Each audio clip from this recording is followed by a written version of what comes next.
Before going into speed, velocity, acceleration, force, and any complicated topics of physics, I wish to introduce you to very two important key words: rate and change.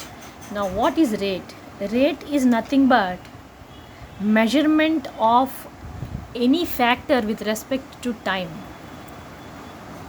So, distance covered in this time, speed of an object in this time, displacement of an object in this time. So with respect to time, rate is nothing but time.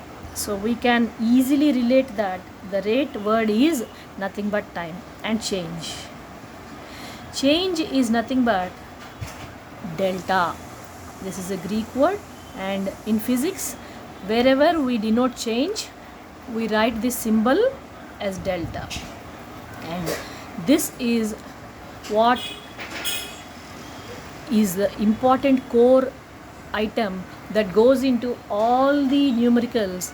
Without any change, there is no numerical. If an object is at rest at a given position and it is lying over there forever, there is no concept of any kind of possibility of doing anything about it. Only when it changes its position and its direction and moves about, and only the motion of this object creates the numericals.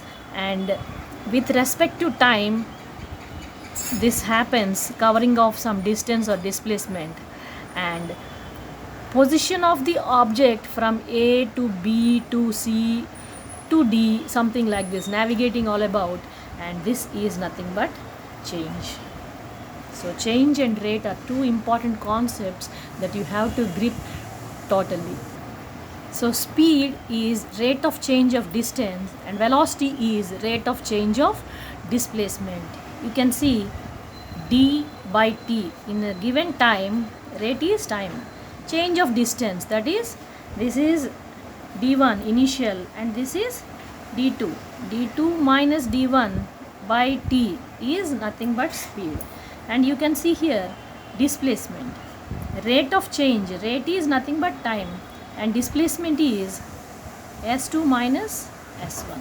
Now this is s2 and this is s1.